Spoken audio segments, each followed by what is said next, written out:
Bismillahirrahmanirrahim. Assalamualaikum warahmatullahi wabarakatuh. Waalaikumsalam warahmatullahi wabarakatuh. Sebelumnya terima kasih banyak atas kehadiran ibu-ibu sekalian dalam rangka diseminasi aksi nyata budaya positif dari tugas CGP saya sendiri. Terima kasih atas kehadirannya. Di sini saya ingin menyampaikan berbagi aksi nyata yaitu tentang budaya positif. Kita lihat. Baik, sebelum dimulai kita perkenalan dulu. Perkenalkan, nama saya Adrina Darwis. Saya calon guru penggerak angkatan 10 dari SMA Negeri 1 Terbagi Besar Kabupaten Lampung Tengah. Sebelum kita mulai, kita melakukan ice breaking dulu dengan yuk senyum selama 30 detik. Senyum. Tujuannya supaya fresh dan kita bisa mulai dengan bahagia. Udah senyumnya semua? Sudah. Kita ice breaking sebentar ya. Ikutin gerakan jari saya, kemudian ikutin omongan saya. Siapa yang tidak fokus berarti dia akan salah. Ya, oke ibu-ibu, kita mulai ya. Ikutin kemana arah tangan saya.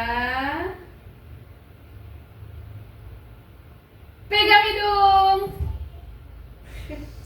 Nah, bisa. Hidung. Bisa mau fokus ya, yang lain dah. Oke, kita mulai ya. Ulang lagi. Putar. Pegang telinga. Oke. Semuanya sudah fokus, semuanya udah tahu telinganya di mana. Baik, kita mulai. Jadi pembelajaran diseminasi ini yaitu kita mulai dari kesepakatan forum diseminasi. Nah, di sini hanya beberapa yang saya buat, yaitu yang pertama menghargai siapapun. Jadi kita semua di sini saling menghargai. Kemudian yang kedua, menjadi pendengar yang baik. Nah, mungkin ada tambahan dari ibu-ibu sebelum kita mulai. Dipersilakan apa kesepakatan dari forum kita ini sebelum kita lanjut ke tahap-tahapnya nanti. Mungkin selain dari yang dua ini, ada yang mau menambahkan, silakan. Ya, silakan ibu-ibu. Aktif berdiskusi mungkin. Oke. Ya. Aktif berdiskusi.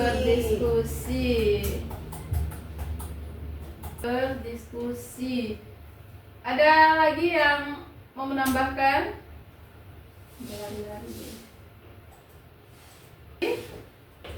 Mungkin dari yang lain.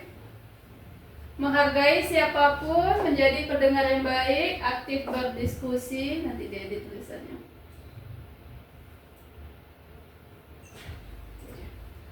Kalau tidak, kita lanjut. Kemudian ini kita masuk ke yang pertama, itu seorang guru yang baik harus memiliki kemampuan dalam mewujudkan budaya positif di sekolah. Budaya positif tersebut dapat dijalankan dengan menerapkan konsep-konsep inti. Nah, jadi untuk menerapkan budaya positif, tadi kan pembahasan kita adalah budaya positif. Nah, di dalam budaya positif itu ada konsep-konsep inti yang harus kita jalankan. Di dalam budaya positif itu yang pertama itu ada yang disebut dengan disiplin positif. Nah, nanti kita bahas satu-satu. Disiplin positif. Kemudian yang kedua, motivasi perilaku manusia. Kemudian keyakinan kelas atau keyakinan sekolah. Kemudian kebutuhan dasar manusia. Posisi kontrol restitusi dan segitiga restitusi. Nah, itu adalah konsep-konsep inti yang ada di dalam budaya positif. Kita lihat yang pertama yaitu disiplin positif. Disiplin positif adalah merupakan suatu cara penerapan disiplin yang mengajarkan anak bertanggung jawab dan menumbuhkan kesadaran diri berdasarkan nilai-nilai kebajikan. Nah, itu yang merupakan konsep disiplin positif. Kemudian yang kedua, masih dalam bagian disiplin positif, di mana disiplin positif ini lebih ke arah disiplin diri, ya, disiplin diri kita yang dapat mengontrol diri dalam melakukan segala tindakan. Nah, itu dia disiplin positif. Kemudian masih disiplin positif selanjutnya, disiplin positif juga bisa dikatakan yaitu disiplin diri yang dapat membuat murid memahami dan menyadari berdasarkan motivasi internal, bukan akibat paksaan, ujian, ataupun hukuman. Jadi ya, disiplin positif tersebut.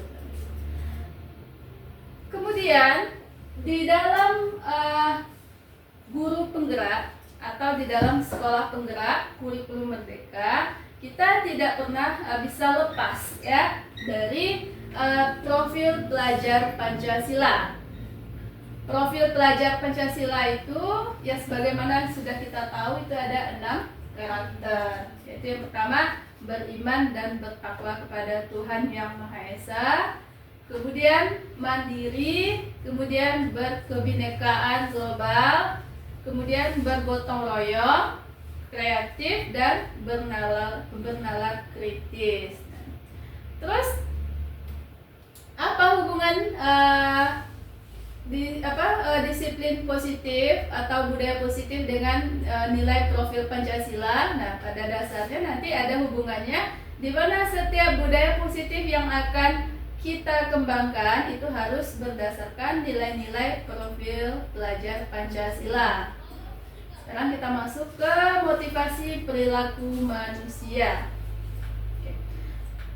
Manusia dalam berperilaku atau bertindak itu secara umum mempunyai 3 motivasi. Yang pertama, untuk menghindari ketidaknyamanan atau hukuman. Yang kedua, untuk mendapatkan imbalan atau penghargaan dari orang lain. Yang ketiga, untuk menjadi orang yang mereka inginkan dan menghargai diri sendiri dengan nilai-nilai yang mereka percaya. Nah, itu adalah 3 motivasi manusia dalam melakukan tindakan atau berperilaku. Selanjutnya kita masuk kepada keyakinan sekolah atau keyakinan kelas, yang mana tadi juga merupakan bagian dari budaya positif. Keyakinan sekolah atau keyakinan kelas yaitu di mana guru berperan dalam mewujudkan terbentuknya keyakinan sekolah atau kelas dengan adanya kesepakatan antara guru dan murid.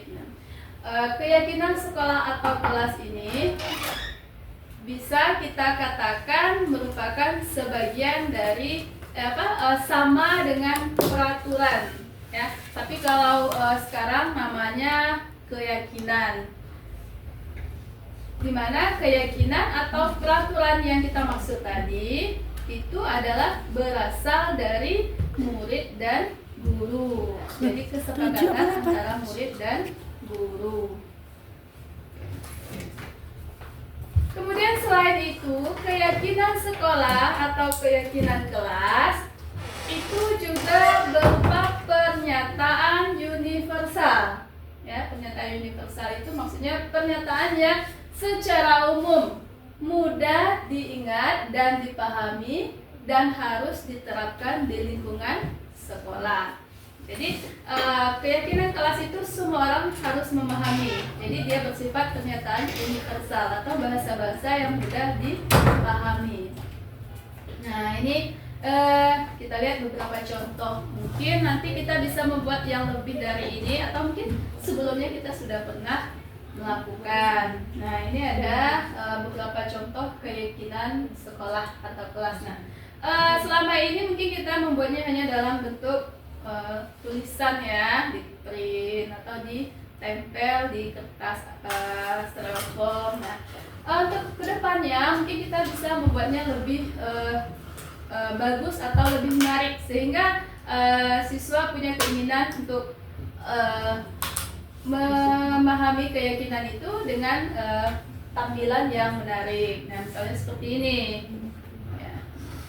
Nanti isinya apa? Kita sepakati bersama dengan siswa. Nah, ini contohnya. Nah, oke.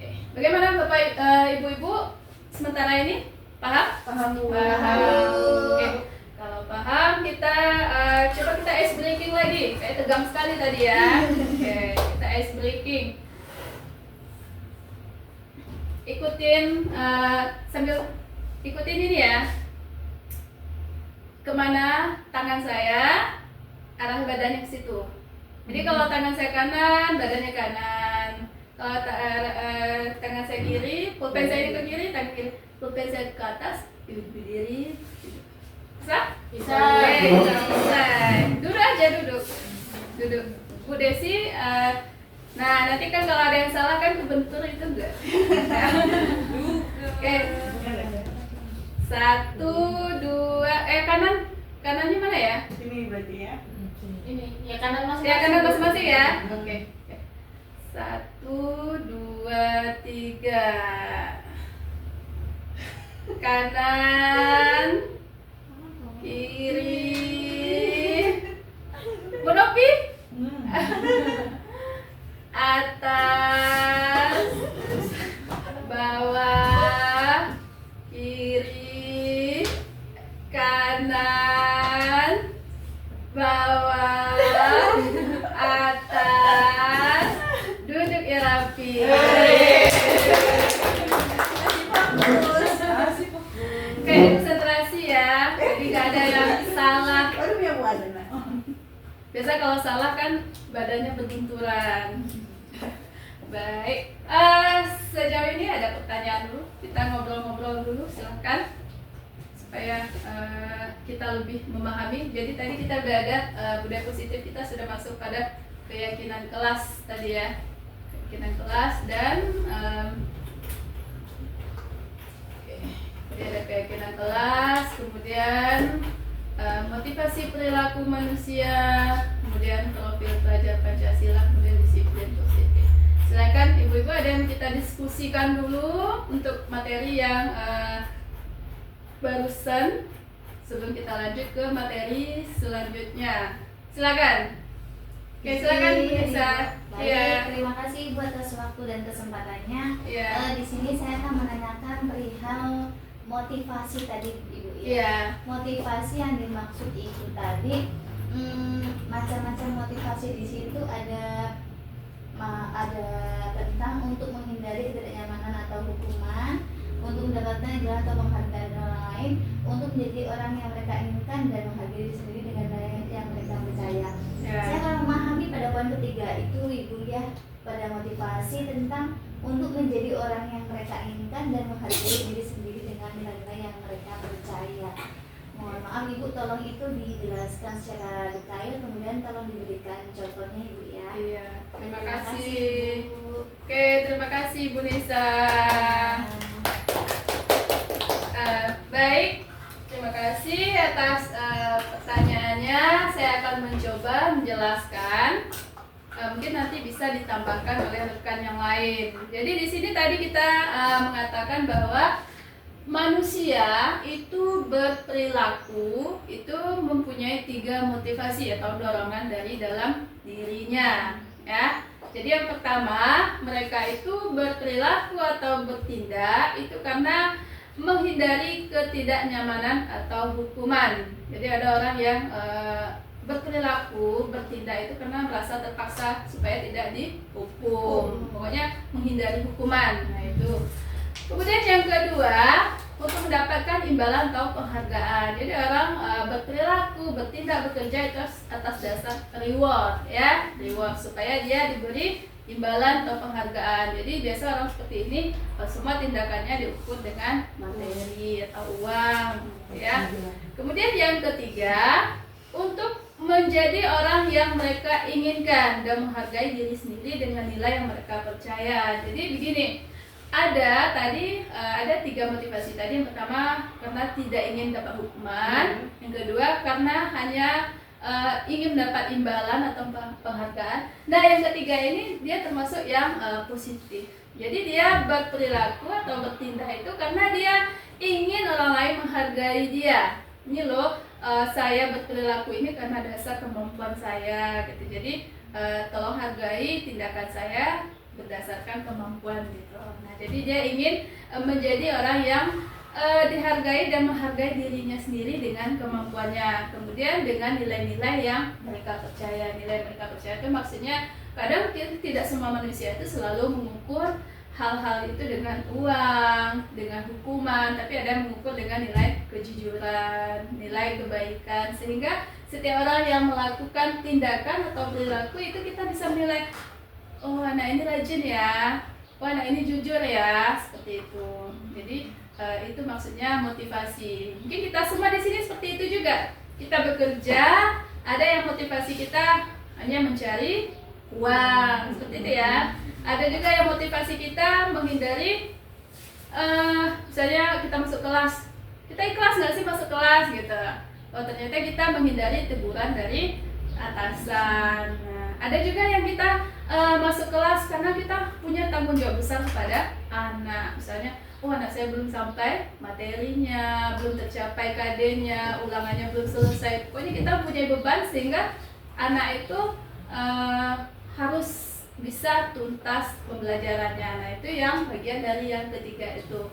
Karena kita bekerja berdasarkan keinginan kita menghargai diri kita sendiri dan nilai-nilai yang mereka percaya, atau dengan nilai mereka percaya sehingga orang lain menilai kita, oh itu guru yang rajin, guru yang berdedikasi. Itu ya Bu Nisa ya. Terima kasih Bu, penjelasannya luar biasa, sangat motivasi saya. Terima kasih. Baik, dari ibu-ibu yang lain mungkin ada yang mau didiskusikan dulu sebelum kita masuk ke materi selanjutnya tadi. Boleh saya menyambung dari pertanyaan Bu Nisa tadi, Bu? Iya, silakan Bu Pertesi. Jadi ini kan tadi yang ketiga itu untuk menjadi orang yang mereka inginkan dan menghargai diri sendiri. Ya. Apakah ini termasuk motivasi internal yang muncul dari dalam? Kalau yang pertama, kedua itu kan saya lihat motivasi eksternal ya, dari orang lain gitu. Kalau yang ketiga ini menurut apa ada yang motif internal yang mana, eksternal yang mana gitu? Begitu. Ya, terima kasih Bu Desi atas tanggapannya. Kalau kita lihat di sini, 3 motivasi perilaku manusia itu, kalau dilihat dari sini, ini bisa sebenarnya ini internal semua ya, internal semua. Mungkin yang maksudnya internalnya begini, ada juga dia bisa eksternal, bisa internal. Ketika kita menghindari ketidaknyamanan atau hukuman, mungkin kita ingin itu motivasinya eksternal, datang dari luar gitu ya. Cuman kan keinginan itu sebenarnya kan datangnya dari diri kita. Kita tidak mau dapat hukuman dari luar kita gitu, sehingga kita melakukan tindakan tersebut. Nah, jadi dia sebenarnya internalnya itu keinginannya, sedangkan eksternalnya itu niat kita melakukan itu karena tidak ingin orang luar memberikan hukuman kepada kita gitu ya. Nah, sedangkan yang kedua itu internal langsung, karena kita ingin mendapat penghargaan. Begitu juga ingin menjadi orang yang dihargai atau menghargai diri sendiri. Ya, seperti itu ya Bu Desi. Bagaimana tanggapannya? Ada yang memberikan tanggapan? Bu Nisa, ada tanggapan? Boleh Bu ya. Ya, silakan. Sedikit meluruskan ini, Iya. mohon maaf sekali. Sepengetahuan saya, semua saya ketika mengikuti pendidikan guru penggerak itu pada poin motivasi pertama dan kedua itu masuk ke poin eksternal ya, karena di situ dia ingin dapat dari orang lain yang pertama, jadi eksternal, kemudian mengirim yang mana ke hukuman. Nah, hukuman itu kan jatuhnya dari orang lain. Nah, sehingga itu juga masuk ke eksternal. Nah, untuk di internalnya itu adalah untuk menjadi orang yang mereka inginkan tersebut Ibu, karena dia dalam hatinya langsung tergerak seperti itu. Jadi timbulnya itu dari dalam diri. Kalau yang pertama kedua itu timbul karena pengaruh orang Betul, lain. seperti itu. Sekolah alasan Bapak Ibu ya. Iya, maaf, oh Ibu, iya, ya. terima kasih, nggak apa-apa. Iya, terima kasih Baik. Bu. Ya, terima kasih Bu Nisa dan rekan semua atas tambahannya, sehingga kita semua bisa lebih paham gitu ya. Karena kita kan di sini sama-sama Belajar. Oke, baik, terima kasih. Kita lanjut ke materi selanjutnya.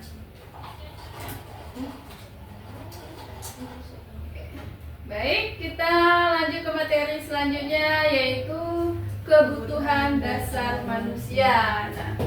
Nah, di dalam ilmu ekonomi ini sebenarnya udah ada ya, tapi kebutuhan dasar manusia itu kebutuhannya lebih kepada fisik atau materi. Itu kalau dalam ilmu ekonomi. Nah, misalnya kebutuhan makan, pakaian, sandang, pangan, papan, rumah, kan gitu ya. Nah, itu kan kebutuhan dasar. Nah, sementara di pembelajaran kita juga mempunyai kebutuhan dasar. Sekarang kita lihat dulu pernyataan. Ketika seorang murid melakukan suatu perbuatan yang bertentangan dengan nilai kebajikan atau melanggar peraturan, hal itu sebenarnya dikarenakan mereka gagal memenuhi kebutuhan dasar mereka. Jadi pernyataan ini mengandung makna seperti ini. Ketika seseorang melakukan tindakan yang bertentangan dengan nilai-nilai kebajikan atau peraturan-peraturan atau melanggar, pada saat itu sebenarnya dia berbuat karena dia gagal memenuhi kebutuhan dasar mereka. Nah, berarti kebutuhan dasarnya bukan makan kali ya. Iya. Nah, kita lihat kebutuhan dasarnya ya. Kebutuhan dasar manusia. Nah, di sini ada 5 kebutuhan dasar manusia. Yang pertama, bertahan hidup. Manusia itu akan melakukan apapun asal untuk bisa bertahan hidup. Kemudian kebutuhan kasih sayang atau rasa diterima, itu dalam masyarakat afeksi gitu ya. Kemudian kebutuhan penguasaan. Manusia itu butuh penguasaan. Kemudian butuh kebebasan dan butuh kesenangan. Nah, itu 5 kebutuhan dasar manusia. Nah, sekarang kita lihat dulu studi kasusnya. Oke. Kita lihat untuk memenuhi kebutuhan dasar manusia itu kan banyak kejadian-kejadian. Nanti mungkin kita bisa tambahkan dengan kejadian yang pernah kita alami. Ini saya berikan dulu contoh ya. Di sini Ibu Ida, ya. Ibu Ida seorang guru kelas, atau bisa dikatakan dia juga seorang wali kelas di kelas 10. Dia sedang bingung menghadapi ulah seorang muridnya di kelas. Ya, nama muridnya Tommy. Tommy yang seringkali meminta, atau bahasa kita sehari-hari itu memalak ya. Nah, memalak, meminta bekal, memalak uang jajan temannya di kelas. Nah, sehingga di saat menghadapi situasi seperti itu, apa yang harus dilakukan Ibu Ida tadi? Kemudian menurut Anda, kira-kira apa alasan Tommy melakukan hal tersebut? Nah, jadi kejadiannya Ibu Ida itu bingung sebagai seorang guru dan wali kelas ketika menghadapi siswanya di kelas 10 yang mempunyai tindakan ya, yang berperilaku tadi. Apa sih motivasinya seperti itu ya? Jadi dia bertindak, dia suka memalak atau meminta-minta uang jajan dan makanan bekal-bekal temannya. sekarang apa yang harus dilakukan oleh Bu Ida? Kemudian menurut Anda kira-kira apa alasan Doni melakukan hal itu? Nah, Boleh. ya silakan sebelum kita lihat. Silakan Bu Arum. Kalau dari studi kasus ini bisa apa namanya, bisa terselesaikan ya Bu, ini Ya. sesuai dengan pengalaman pribadi. Jadi Bu Ida ini kan sedang kebingungan karena ada salah satu muridnya yang sering melakukan pemalakan atau meminta jajan dan lain sebagainya. Nah, kalau saran dari saya, jadi satu kelas itu sebelum dikumpulkan ya Bu, menanyakan beberapa saksi beserta bukti dan lain sebagainya. Jadi dikumpulkan satu kelas itu penuh, harus hadir semua, diminta untuk menyampaikan sesuai dengan keluh kesahnya, kemudian ditambah lagi harus jujur. Tunjuk saja namanya tidak apa-apa, berkata kotor tidak masalah, tetapi selesai dari ruangan tersebut sudah tidak usah dibahas lagi permasalahan itu, jadi selesai begitu. Saya pernah menerapkan itu dan alhamdulillahnya selesai begitu. Bisa jadi alasan Doni melakukan itu karena kurang perhatian orang tua sehingga mencari perhatian ke teman-temannya agar dia dikenal begitu, atau bisa jadi karena memang si Doni ini tidak mampu sehingga meminta jajan temannya. Oke, terima kasih atas jawabannya. Mau nambahkan boleh? Iya, silakan Dari Bu Bu Arum. Dwi. Nanti kita bahas kembali. Gini ya Bu Arum, Iya. mau tanya tentang bagaimana punishment yang baik untuk si Tommy, karena kan Iya. kita belum mungkin dikumpulkan saja, tapi kan nggak tahu punishment Oh iya, buat tadi Doni belum seperti apa. tersampaikan ya. Siapa tahu nanti dia kedepannya ngulang lagi. Iya, maaf.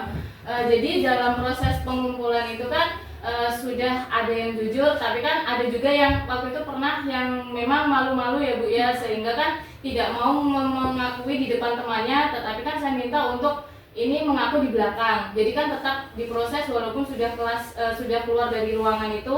Nah, yang jelas saya bertanya alasan dia itu mengapa melakukan hal seperti itu, apa yang membuat dia itu jahil sama temannya, berkata kotor atau melakukan pembulian. Itu yang kasus dari saya ya.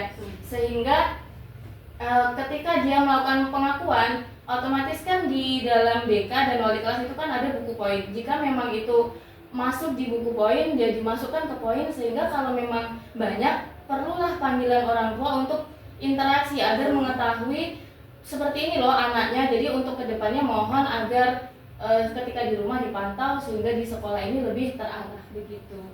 Kalau punishment secara fisik kan kita sekarang sudah tidak boleh ya, jadi ya disesuaikan dengan peraturan yang ada di sekolah begitu. Oke, terima kasih. Ya. Ya, itu pendapat dari rekan-rekan ibu-ibu semua.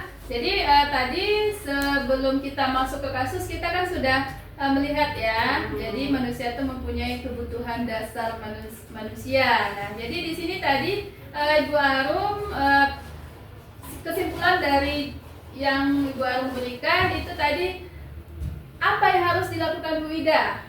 Menyelesaikan permasalahan itu di kelas sampai tuntas dan memberikan punishment seperti kata Bu Dwi tadi ya, punishment atau sesuai. Nah, punishment itu seperti pembahasan kita yang pertama tadi kali ya, yaitu sesuai dengan keyakinan kelas. Nah, Yang sudah disepakati. ya yang sudah disepakati, misalnya tadi kan dibawa ke BK gitu. Nah, kemudian kenapa Tommy melakukan hal seperti itu? Nah, itu tadi Bu Arum mengatakan mungkin Tommy itu butuh kasih sayang. Dari segi afeksinya. Iya. Yang lain setuju Bu Ibu? Oke, Kebutuhan benar dasarnya ya. tidak terpenuhi ya Bu ya. Iya. Karena memang di sini dia manusia itu mempunyai kebutuhan dasar, yaitu kebutuhan kasih sayang dan rasa diterima. Mungkin dengan penyelesaian secara individual atau secara bersama pun, Tommy ini mungkin seperti yang Bu Arum katakan, mungkin dia mendapat pengabayan gitu ya. Nah, kita lihat di sini, ini ada beberapa jawabannya, dan itu sangat sesuai dengan yang ibu-ibu tadi ungkapkan, ya. Ya, yang pertama, alasan Tommy ya melakukan Kenapa dia melakukan pemalakan atau meminta duit temannya? Itu karena dia lapar. Itu alasan klise ya. Nah, biasa anak-anak kan seperti itu, lapar. Kemudian karena dia tidak bawa bekal ke sekolah, maka kebutuhan dasar yang berusaha dipenuhinya itu adalah bertahan hidup. Nah, itu kan alasan dasar anak seperti itu, dia lapar. Tapi kemudian setelah ditelusuri, nah ternyata ya benar seperti yang Bu Arum katakan, setelah ditelusuri, kenapa kalau lapar tidak bisa meminta dengan baik-baik? Kan seperti itu biasa kita ya. Kenapa harus dengan memalak, meminta dengan kasar? Oh, ternyata karena dia merasa senang temannya memperhatikan dia. Jadi kalau dia meminta itu kan dia jadi pusat perhatian. Nah, sehingga dia senang. Ketika temannya melaporkan tindakan tersebut pada guru dan guru memberitahu orang tuanya, sehingga orang tuanya jadi perhatian ke anak tersebut, ke dia. Jadi dia merasa kembali diperhatikan. Karena kan memang dalam beberapa teori untuk mengambil perhatian seseorang kita juga harus melakukan sebuah tindakan gitu ya. Nah, jadi seperti yang sudah Ibu katakan tadi, Bu Arum katakan, jadi alasan Tommy itu kalau sesuai dengan kebutuhan manusia itu yang kedua adalah karena dia butuh kasih sayang dan rasa diterima. Jadi itulah kenapa dia melakukan hal tersebut. Dan Bu Ida tadi apa yang harus dilakukan ya sesuai dengan kesepakatan bersama. Baik. Nah, kemudian kita masuk ke alasan selanjutnya nih, masih ada alasannya. Kenapa Tommy melakukan hal tersebut? Karena temannya jadi takut dengan dia dan menuruti keinginannya. Maka sebetulnya Tommy ini sedang berusaha memenuhi kebutuhan dasarnya akan kekuasaan. Jadi kadang anak-anak itu ingin menunjukkan power ya, power. Ada beberapa anak yang merasa kuat, ya. Iya ya. Dia merasa kuat, kemudian dia ingin selain dia diperhatikan, dia butuh kasih sayang, dia ingin menunjukkan powernya. Apalagi kalau anak-anak baru kan banyak seperti itu ya. Nah, dia tunjukin bahwa dia ini loh, dia punya identitas sendiri, gitu. Dia punya power, kemudian dia ingin menunjukkan butuh dia akan kekuasaan. Dan alasan selanjutnya, ya, karena dia merasa bosan dengan bekal makanan yang dibawakan ibunya dari rumah, karena ibunya selalu membawakan bekal yang sama. Oleh karena itu, dia ingin mencoba makanan temannya yang beraneka ragam. Maka Tommy sedang berusaha memenuhi kebutuhannya akan kebebasan. Jadi Tommy ini lagi butuh variasi, ya. Jadi dia butuh kebebasan. Nah, inilah alasan Tommy yang keempat. Kemudian yang alasan Tommy yang terakhir, yang kelima, ya. Karena ia melakukan karena iseng saja dan dia menikmati ekspresi wajah temannya. Jadi dia senang melihat orang lain menderita, gitu ya. Dia senang melihat temannya yang kesal karena diambil makanannya, dan menurut dia ekspresi teman-temannya itu lucu, sehingga menghibur, ya. Jadi dia merasa senang, dia merasa senang dan terhibur. Jadi sebenarnya ya, kita kembali diskusikan, itu benar-benar sifat dasar manusia seperti itu ya Ibu ya. Ada senang melihat orang menderita, kemudian dia akan terhibur ketika orang lain jatuh, itu dia ada ya, karena sifat manusia seperti itu ada. Ada orang jatuh Ya. tawa dulu. Lihat orang lain jatuh, terus kayak itu ada kebahagiaan. Kayaknya itu tiga orang sakit gitu ya. gimana itu? Iya, itu khusus buat orang lain. Yang 3 orang di video itu, yang video viral Berarti itu. ada Oh, yang ya. jawaban yang dari video keluarga jatuh ya. terus ketawa nggak ditolongin. Yang itu mungkin kebetulan untuk kasus-kasus yang buruk ya. Ya, mungkin kadang kita kadang kan untuk kasus yang baik pun, ketika orang lain dapat rezeki, kita kan ikut senang, kan kebutuhan dasar manusia juga ya. Ya, senang juga. Atau ketika teman juga dapat kesedihan, kita kan juga ikut sedih. Nah, itu kalau kasus-kasus yang baik. Nah, ini kebetulan Tommy kan punya kasus yang kurang baik ya. Jadi dia memenuhi kebutuhan dasarnya ternyata dengan cara seperti itu. Ya. Jadi memang ternyata itu memang kebutuhan dasar manusia. Karena dia mungkin nggak mendapatkannya di rumah mungkin ya Bu ya. Jadi dia bercanda itu ingin mendapatkan dia itu di sekolahan, di kelas, cari perhatian segala macam. Nah, Iya. kadang inilah ya, kadang-kadang masalah anak jadi tanggung jawab sekolah, padahal di rumah juga perlu juga kerjasamanya gitu kan. Ya, jadi mungkin ini bisa jadi juga itu tambahan kita ya, penyelesaian kasus anak selanjutnya. Jadi kita sebagai guru jadi paham ya, Iya. makanya oh anak ini seperti ini, oh ternyata mungkin kita pahami dulu ternyata dia seperti ini, ada latar belakangnya, ada kebutuhan dia yang tidak terpenuhi. Iya. Dia jadi seperti ini. Iya benar sih. Jadi pembelajaran kita selanjutnya mungkin karena selama ini kita menyelesaikan kasus tidak meneliti kebutuhan dasar ya. Karena yes. Nah, karena terkadang kita melihat kenapa kamu melakukan ini kan kita tidak ingin tahu kok anak kita bisa begini gitu. Nah ternyata untuk pembelajaran selanjutnya kita harus memahami kebutuhan dasar manusia sehingga kita tahu kenapa alasan-alasan Termasuk kebutuhan dasar kita juga ya Bu ya, karena kita juga suka marah ya. Aduh ada apa ini? Harus ngomel. Ada di rumah ada apa ini gitu ya. Jadi kita kebutuhan dasar kita juga penguasaan ini ya, kasih sayang juga. Sama kita kan manusia. Oh berarti kalau tantrum kurang kasih sayang. Iya. Ya baik. Ya seru sekali ya untuk membahas Kayaknya alasan. 1 jam kurang nih Bu. Kebutuhan dasar. Iya. Nanti ini sebenarnya materi masih banyak ini. Tapi kita paskan nggak apa-apa. Lebih 2 menit. Baik, yang tadi udah tuntas tentang kebutuhan dasar manusia ya. Jadi intinya untuk penyelesaian sebuah kasus kita harus melihat kebutuhan dasar sehingga kita bisa menyelesaikan kasus tersebut dengan baik gitu. Jadi kita tidak asal memberikan apa itu statement atau apa kata-kata yang kurang bagus untuk anak yang berbuat kesalahan gitu ya. Karena nanti ada penyelesaian kasus selanjutnya dengan restitusi. Nah, ini dia. Kemudian posisi kontrol restitusi. Ini masih bagian dari budaya positif. Ada namanya posisi kontrol restitusi. Nah, kita lihat. Posisi kontrol ini maksudnya sebentar ibu-ibu saya minum ya. Iya Bu, monggo. Haus.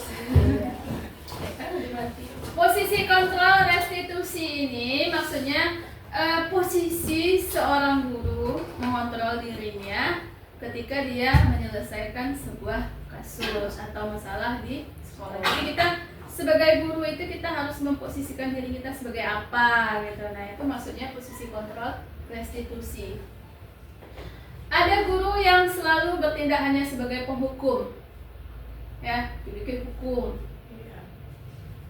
Ada guru yang bertindak sebagai pembuat merasa bersalah, taunya itu nyalahin aja kan.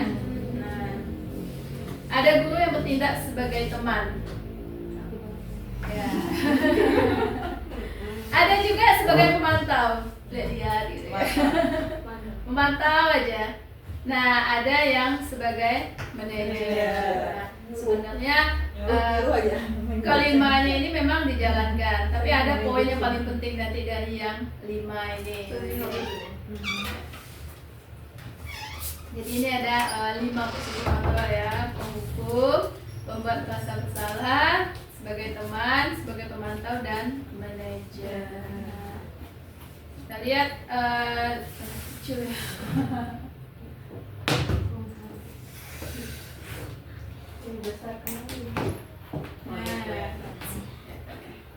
Baik, kita coba lihat tabel di bawah ini. 5 posisi kontrol. Ini motivasinya. Ini identitas gagal, kontrol dari luar, menghindari hukuman. Ini motivasinya guru berbuat, guru berkata, hak dan hasil. Nah, kita lihat di sini. Sebagai penghukum, ya. Ketika guru sebagai penghukum, dia akan berbuat yaitu dengan menghardik, menunjuk, menyakiti, menyindir. Ada ya guru seperti itu ya ibu-ibu ya. Nah itu sebenarnya termasuk identitas yang gagal, kontrol dari luar diri guru tersebut. Kemudian ada juga guru ketika berbuat sebagai pembuat rasa bersalah itu hobinya berceramah dan mengatakan seharusnya ibu kecewa bla bla bla bla. Nah itu juga sering terjadi ya. Nah itu Tapi pernah sih. Tapi emang kita juga merasa sih. Iya, Iya. materi ini serius bunyi tamparan banget buat saya pribadi. Iya. Tanpa kita sadar, kayaknya pernah semua deh. Iya, gitu. iya. Buku, membuat rasa bersalah, teman, pemantau, kayaknya pernah jadi berada di posisi itu semua gitu loh. Cuma kan yang paling banyak Yang dominan. Kalau saya. iya. Ya itu kan kadang kita hanya sebagai sampai situ. Benar. Ya, tanpa kita menjalankan peran sampai yang kelima tadi. Seharusnya walaupun kita mau melakukan hal seperti itu, kita kan jalan semua peran itu ya. Iya. Jadi kalau kita penghukum ya jangan penghukum aja, tapi sampai ke manajer gitu maksudnya. Nah ini contoh-contoh katanya. Misalnya kita sebagai teman, guru berbuat sebagai teman, yaitu membuatkan alasan untuk muridnya. Jadi kita ajak dia cerita seperti itu kan. Kenapa kamu begini gini ya, alasan-alasannya. Kemudian sebagai pemantau, menghitung dan mengukur. Nah, kamu kemarin begini, sekarang begini, besok begini. Nah, itu kan pemantau ya. Nah, dan untuk hal suksesnya ya, kontrol dari dalam. Jadi seorang guru itu supaya berhasil menjalankan perannya baik sebagai guru atau kepala sekolah atau sebagai pendidik itu kita harus bertindak sebagai manajer ya, manajer. Jadi kita walaupun tadi kita sudah bertindak sebagai penghukum, pembuat rasa bersalah, teman pemantau, dan di akhirnya kita harus menjadi manajer. Karena kalau hanya sebagai penghukum kan berarti kita nggak memberikan solusi, atau pembuat rasa bersalah aja tapi nggak ada solusinya. Tapi kalau kita menjalankan semuanya, akhirnya kita bisa menyelesaikan karena kita sebagai seorang guru itu mulanya kita harus menjadi manajer. Nah, manajer ini nanti di sana kita menyelesaikan, mengajukan pertanyaan-pertanyaan seperti tadi ya, kenapa kamu berbuat, apa yang melatar belakangi. Nah, nanti kita selesaikan dengan restitusi namanya.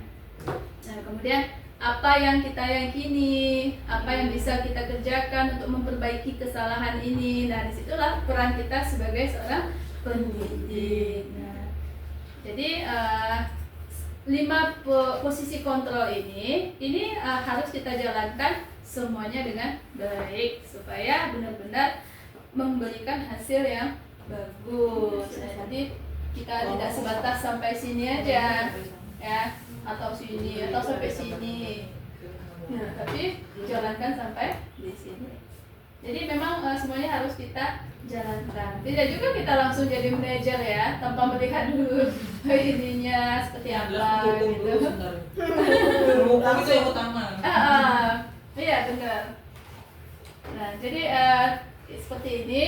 Nah nanti untuk lebih lanjutnya mungkin kita bisa lihat di kasus atau ibu-ibu baca ya.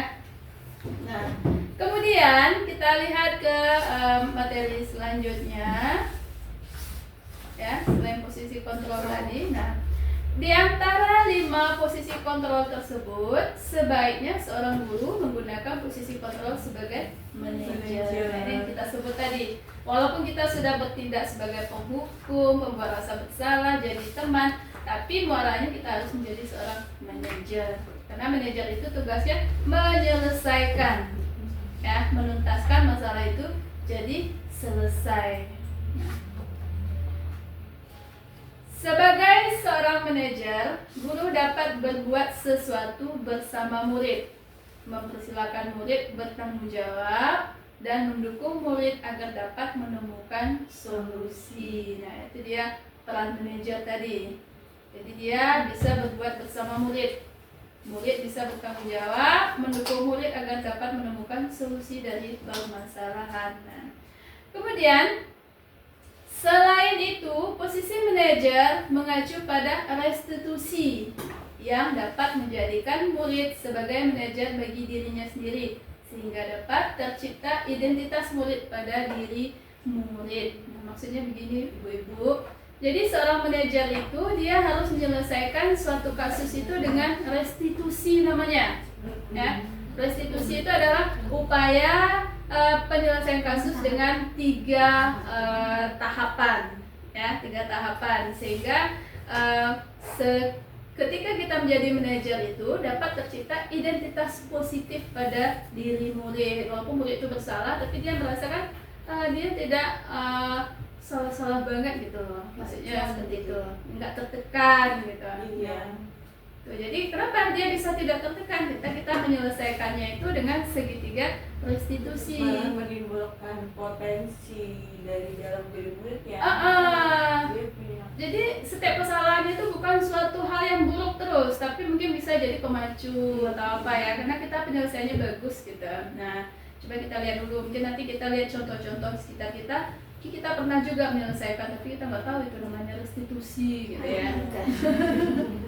Nah, kalau di sini restitusi itu ada tiga tahapan. Yang pertama, menstabilkan identitas. Yang kedua, validasi tindakan yang salah. Kemudian menanyakan keyakinan kelas. Stabilkan identitas itu maksudnya kita menstabilkan identitas dilakukan berdasarkan prinsip bahwa membuat kesalahan adalah bagian dari proses pembelajaran yang nantinya akan menggeser identitas gagal ke arah identitas sukses. Jadi ketika anak mempunyai kasus, kita kan sering bertanya, kenapa kamu melakukan hal seperti itu? Seperti Tommy ya, Tommy, kenapa kamu tadi melakukan hal seperti itu, memalak dan meminta makanan teman? Saya lapar, Bu. Nah, kan Tommy jawabnya seperti itu ya. Saya lapar, Bu. Saya di rumah nggak diberikan bekal sama orang tua Bu saya, Bu. Oh, begitu. Ya, kalau itu Ibu paham. Ibu dulu juga waktu sekolah sering lapar, sering tidak bawa bekal. Nah, kan tapi saya berarti saya nggak salah. Nah, itu namanya menstabilkan identitas. Tapi, nah itu kan contohnya tadi seperti itu. Jadi kita ya berbuat salah itu nggak masalah, nggak manusiawi. Jadi semua orang pasti buat salah. Pada Ibu dulu juga pernah lapar, kan kita sering seperti itu ya. Nah, tidak ada manusia yang sempurna. Nah, tapi kita akan validasi apakah tindakannya itu salah apa benar gitu. Nggak sebatas Ibu juga dulu pernah seperti itu. Ibu sering lapar, sering nggak bawa bekal.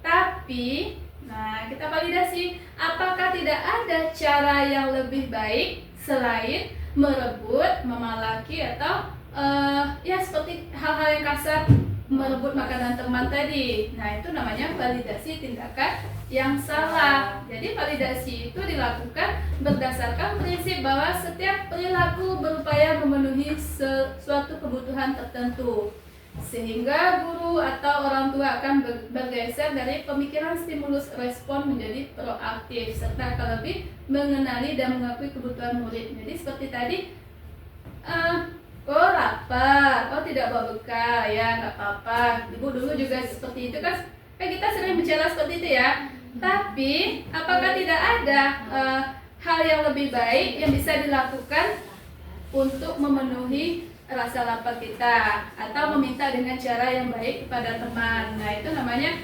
validasi tindakan salah. Kita tetap meluruskan bahwa tindakan anak itu salah, tapi anak itu tidak merasa tertekan gitu ya. Seperti tadi pembuat rasa bersalah, kamu nih ngambil. Nah, itu kan kita tidak memakai validasi tindakan yang salah. Jadi, kamu lapar, kamu tadi nggak bawa bekal. Oh iya, Ibu juga pernah ngerasain kayak gitu. Manusiawi sih kalau kita lapar. Tapi ada nggak cara yang lebih baik supaya kita bisa memenuhi rasa lapar kita dengan baik-baik meminta kepada teman? Kan dia mikir, ya Bu, saya salah. Saya harusnya minta baik. Atau saya tadi beli sendiri. Nah, itu namanya validasi tindakan yang salah. Sehingga anak itu dia tidak merasa bahwa tindakannya yang salah itu kita benarkan, tapi dia akan berpikir bahwa tindakannya yang salah itu ternyata beneran salah, tapi dia tidak tertekan ketika kita mengatakan dia berbuat kesalahan. Nah, itu dia validasi tindakan yang salah. Misalnya kita bisa berikan pertanyaan seperti ini, kamu pasti punya alasan mengapa melakukannya. Apa yang penting bagi kamu boleh tetap berusaha menjaga sikap itu, tapi tambahkan sikap yang lain yang lebih baik atau baru. Atau maukah kamu belajar cara lain untuk mendapatkan kebutuhan tanpa harus memalak, memukul. Nah, seperti tadi. Jadi dia mikir, oh ternyata saya harus bersikap yang begini. Kadang-kadang kita menyelesaikan kasus anak dengan cara itu muncul ya Ibu ya. Oke. Nah, kemudian setelah dia memahami ternyata dia memang salah di sana, baru kita tanyakan, kamu ingat nggak keyakinan kelas kita? Menanyakan keyakinan kelas, kesepakatan kita di kelas. Dia kan ingat, ya Bu, tidak boleh mengganggu ketertiban umum, tidak boleh memalaki teman. Nah, itu kan banyak keyakinan kelas kita. Nah, jadi kita menanyakan keyakinan dilakukan dengan memberikan pertanyaan bermakna kepada murid atau anak, sehingga memunculkan motivasi intrinsik, sehingga mampu mengaitkan keyakinan kelas dengan tindakannya yang salah. Oh ternyata iya Bu, saya salah, saya melanggar kesepakatan kita di kelas. Nah, itulah segitiga restitusi. Jadi ada 3 tadi ya. Menstabilkan identitas, memvalidasi tindakan yang salah, kemudian menghubungkan dengan menanyakan keyakinan kelas. Nah, setelah itu disitulah perannya seorang manajer tadi, mencarikan solusi setelah keyakinan kelas. Nah, ini keyakinan kelasnya bisa ditanya, apa nilai yang kita percaya di kelas? Yang ideal itu kelas seperti apa? Apa yang kamu rasakan ketika kamu melakukan pelanggaran nilai keyakinan kelas? Nah, itu kan pertanyaan-pertanyaan kita. Nah, setelah anak menjawab, nah baru anak akan berpikir, sehingga dia akan, oh iya saya harus begini, saya harus begitu. Jadi sehingga seorang guru ya seorang guru yang baik harus memiliki kemampuan dalam mewujudkan budaya positif di sekolah. Karena budaya positif tersebut dapat dijalankan dengan menerapkan konsep-konsep seperti yang sudah kita bahas tadi, yaitu adanya disiplin positif, motivasi, keyakinan kelas, kebutuhan dasar, posisi kontrol, dan segitiga restitusi. Nah, jadi itu dia muara terakhirnya dari penyelesaian kasus, yaitu dengan segitiga restitusi, yaitu dengan menerapkan peran kita sebagai manajerial atau manajer. Nah, jadi itu ya ibu-ibu tentang konsep-konsep budaya positif dari pembelajaran atau diseminasi yang saya berikan hari ini. Sebelumnya ini sudah terakhir kita ya. Terima kasih, sehingga dengan video ini dapat menginspirasi ya, ini. Sehingga semoga tergerak, lekas bergerak, dan mari bergerak. Baik, ibu-ibu sekalian, sebelum kita tutup, kita mungkin ada diskusi tentang restitusi tadi. Silakan, ada yang punya kasus dengan cara penyelesaiannya, atau mungkin ibu-ibu sudah pernah melakukan restitusi ini, tapi nggak tahu nih namanya restitusi ternyata, gitu. Coba, siapa yang udah pernah?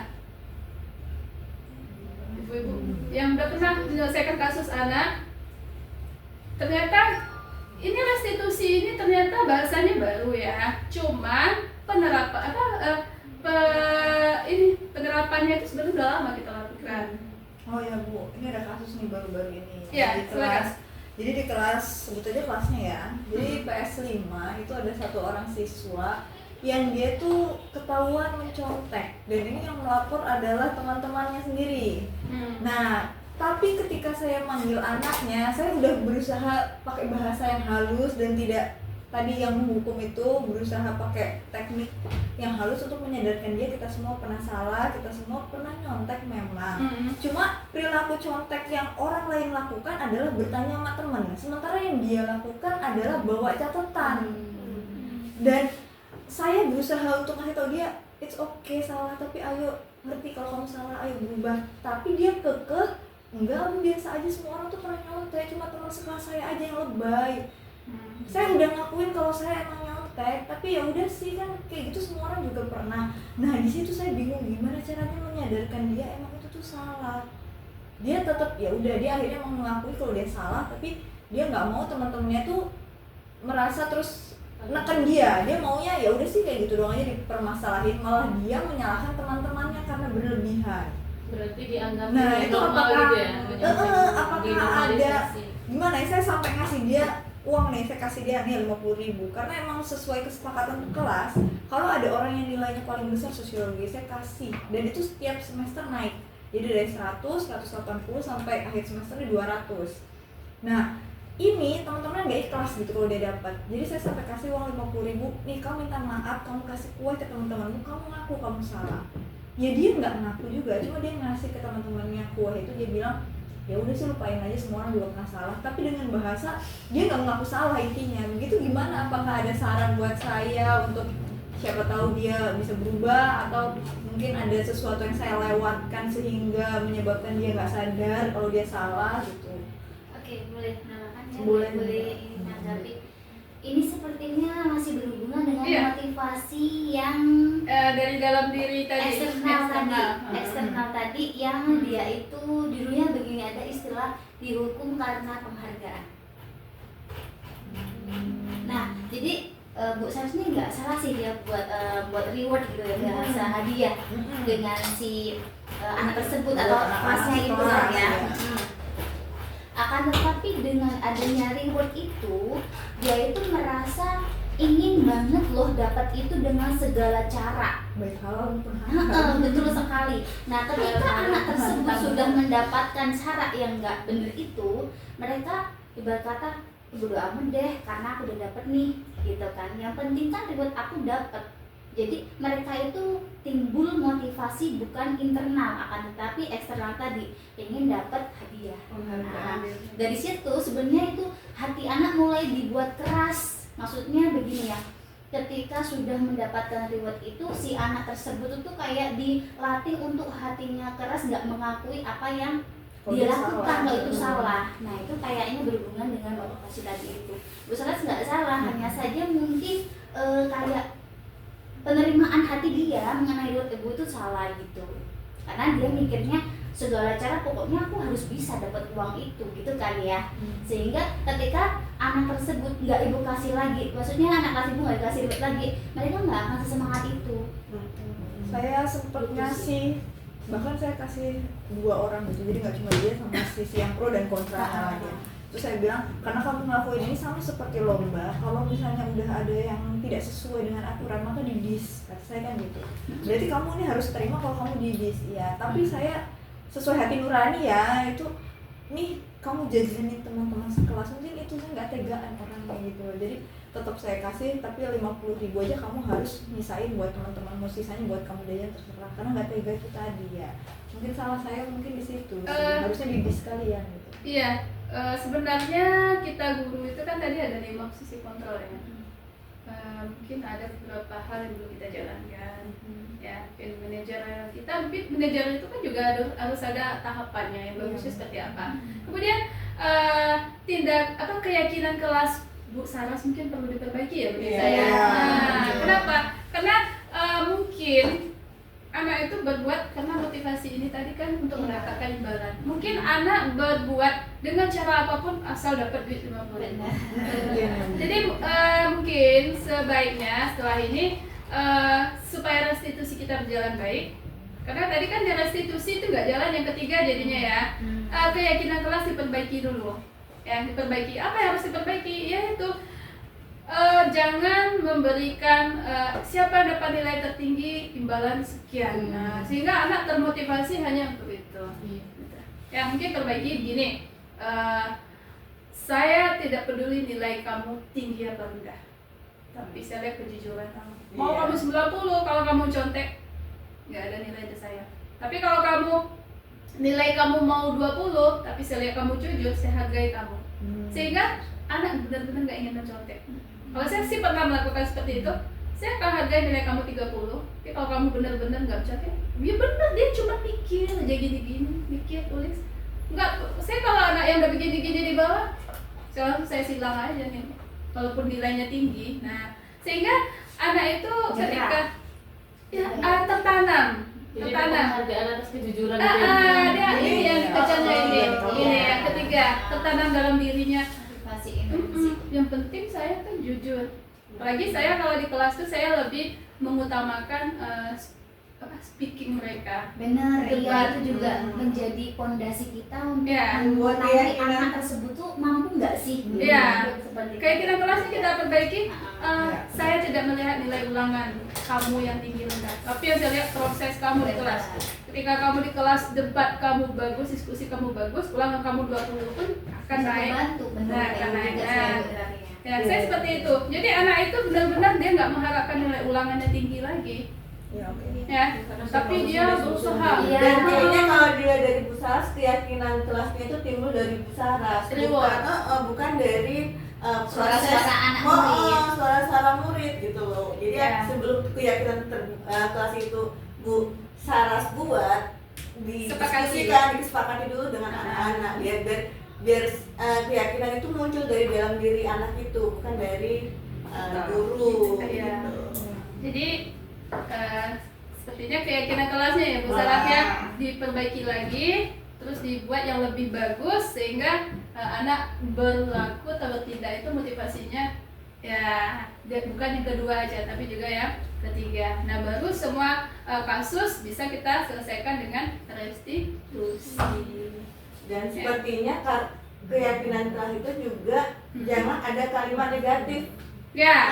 Jangan ada kalimat negatif, gunakan kalimat-kalimat positif. Ya, misalnya kayak tadi kata Bu Agnes apa tidak boleh, itu kan negatif tuh. Oh, Diganti iya. kalimat-kalimat positif kalau buat Iya. keyakinan kelas. Bahasanya universal. Jadi ya. Yang positif mungkin biar memacu Iya, tadi memacu. tuh. Iya. Kalau Iya. biasanya Diri. tidak boleh membuang sampah gitu Yang ya. diingat ya, Buanglah sampah. Membiasakan tidak nggak boleh pakai tidak berarti membiasakan hidup jujur. Dan itu juga mempengaruhi akhirnya anak itu punya pola pikir positif. Iya, Ini Nah, harus kelas yang 3 saya coba terapkan ya Bu ya, kelas Iya. 3. Iya. Kelas 11 sudah selesai. Saya terapkan di kelas 3. Oke, bagus sekali ya. Aplaus dulu. Ternyata kesuka ya kasus yang selama ini kita agak susah menyelesaikan, akhirnya bisa kita selesaikan bersama gitu. Ada lagi ibu-ibu tambahannya? Sejauh ini cukup. Tapi seru banget loh. ya. Jangan buat gina. Jadi kayak apa sih, kita juga apa sih mengingat ya, bisa ya, Iya. mengulang-ulang. Ya, Dejavu kayak semacam dejavu. Pernah mengalami gini-gini. Jadi seperti flashback ya. Iya. Banyak pengalaman sebenarnya itu sudah kita lalui, sudah pernah kita lakukan, tetapi kan bahasanya yang Ya, berbeda. jadi refleksi ya buat kita sebagai guru ya. Iya. terima kasih banyak ibu-ibu atas perhatiannya. Semoga diseminasi perilaku budaya positif kita kali ini memberikan hasil yang baik untuk kita Amin. semua. Dan nanti kita bisa bertemu lagi di lain waktu dengan kegiatan yang lain. Tapi kita semua bisa semangat untuk belajar bersama kembali. Terima kasih atas perhatiannya dan telah membantu saya. Saya ucapkan terima kasih banyak. Assalamualaikum warahmatullahi wabarakatuh. Waalaikumsalam warahmatullahi wabarakatuh. Baik, terima kasih. Saya ingin meminta tanggapan dari rekan-rekan semua tentang video ini, tentang diseminasi ini. Apa tanggapan ibu-ibu sekalian tentang kegiatan kita ini yang ibu-ibu berikan ini pernyataan atau tanggapan ibu sendiri. Silakan Bu Arum, apa tanggapannya dari acara kita ini? Baik, baik. Terima kasih atas waktunya Ibu. Jadi saya akan menanggapi atas kegiatan hari ini. Jadi menurut saya yang sudah Ibu berikan itu sangat bagus ya Bu, pengemasannya dan lain sebagainya, sehingga bisa menyadarkan saya untuk ke belakang ternyata hal-hal untuk penyelesaian masalah dan lain sebagainya itu sebenarnya sudah mulai diterapkan, cuma pemahaman bahasanya yang belum tahu begitu, sehingga setelah Ibu menyampaikan ini saya jadi lebih paham dan bisa lebih lagi untuk belajar untuk mengemas bahasa yang lebih positif daripada negatifnya begitu. Terima kasih Bu. Iya, terima kasih Bu Arum. Mungkin satu lagi siapa ibu-ibu yang Saya boleh. Iya, silakan Bu. Terima kasih Bu Adrina. Iya.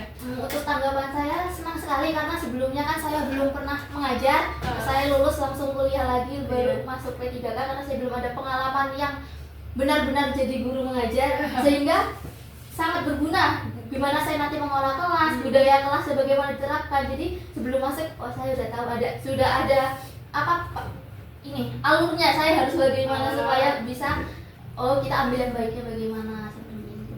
Oke, terima kasih Bu Dwi atas tanggapannya. Mungkin satu lagi dari rekan CGP yang sudah mempunyai pengalaman. Bu Desi apa Bu Nisa? Boleh ya? Baik, terima kasih Ibu atas kesempatannya. Jujur ya, saya sangat bahagia, saya sangat merasa kebersamaannya semakin terjalin dengan Ibu menyampaikan pemaparan diseminasi tadi, karena saya melihat ada teman yang benar-benar sefrekuensi begitu ya Bu ya. Maksud saya ini juga harus terapkan ke teman-teman yang lain gitu ya Bu ya. Dan Ibu pemaparannya sangat jelas. Dari yang saya nggak paham tadi di poin 3 pun sudah Ibu jelaskan secara gamblang, dan alhamdulillah saya juga sudah bisa memahaminya, dan terima kasih Ibu, sukses selalu. Oke.